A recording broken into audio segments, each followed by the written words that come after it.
Hey everyone, Coach Powers here, and I want to ask you a question. Let's really get into this one. Are benzo forms toxic? Now think about this for a moment, because everybody's going to have a knee-jerk reaction. People will say, toxic, benzo forms saved my life. They informed me, and I got a friend out of it, and I got validated, and I learned so much about how to taper, and if it wasn't for those forms, I wouldn't be here. And then someone else would say, oh my God, if I didn't get off those forums, I don't think I would be here. The fear mongering, and they had me scared a million different ways. I was afraid to eat, to blink, to sleep, I was told that therapy didn't work, and I was told that, you can't updose, and you can't take an antidepressant, and you can't take supplements, and this and that, or you get the opposite. People told you have to talk to functional medicine doctors, and you need NAD infusions, and you need certain supplements, and you need, Either way, there's so many pitfalls surrounding any advice that you get from benzos, from what doctor you should talk to what coach you should talk to what, should you take magnesium, should you not, should you drink, should you not, should you smoke, should you not, should you eat, should you, there's so many damn factors here that'll make your head spin. And I will share my opinion on the benzo forums. Many of you probably already know what it is, but I'm more so asking this to you guys. What are your experiences? Because I will tell you, as a benzo coach, I encounter more people telling me these forums are bad for them than I do people that say it was a lifesaver. Right?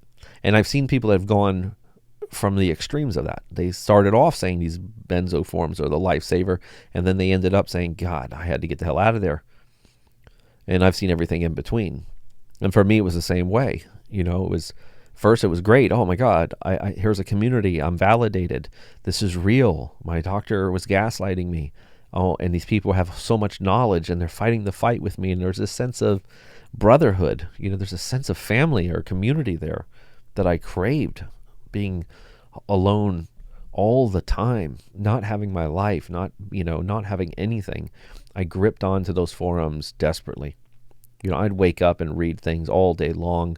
Half the time I couldn't sleep. I'd get back on the forums. I read and read and read, and I guess my overarching opinion of it is there's a place and a point where the forums are really good and valuable, and also it's worth saying not all forums are created equally, right?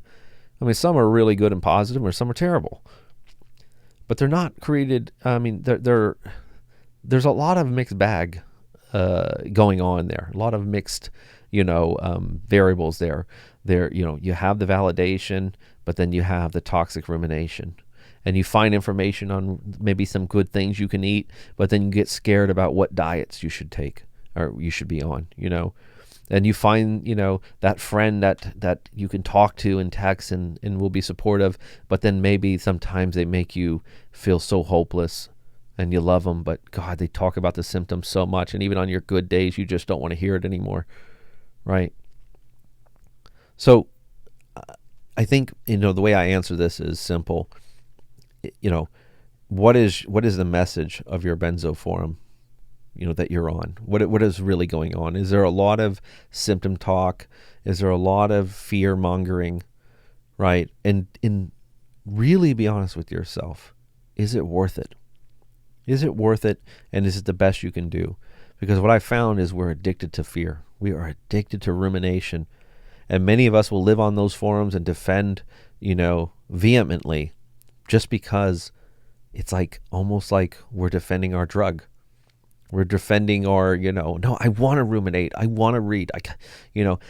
I've run forums. I've run a benzo recovery school, and, and especially on the Facebook forum, someone will ask a question. Do we really heal? I'm 2 years out. What do you heal 2 years out? Let's say, and they could get 100 responses. Yes, it took a long time. It did, but I did get better. And yes, I didn't think I was, but then 2 years I started to turn a corner, and they could get all these wonderful responses. People that might even say, "Oh my God, I healed in 2 months," and they'll ignore them, and they'll search for that one person that says 2 years, I'm 5 years, and I'm still suffering.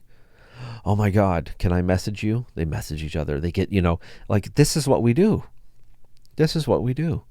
We cherry pick information. We're almost on a search for confirmation bias for our own, fears and insecurities. Or we'll find people who think like us. That's another big mistake we make. We'll find other people that are kind of share the same demons and the same fears as us, and those are the people that we're going to, surround ourselves with. So I can't answer you if benzo forums are toxic because, we got to know which forums are we talking about. They're not all created equally. And there is some risk versus reward. So maybe you're able to get on there, get your information, find a real good soldier, good friend, and get off of there, right? I think that would be the best case scenario. But man, just be careful that you are not feeding the demon there. Be careful you're not just going there like some kind of benzo bar to ruminate. So what are your guys' thoughts? Are benzo forums toxic? Is there good? Is there bad? Let's talk about it.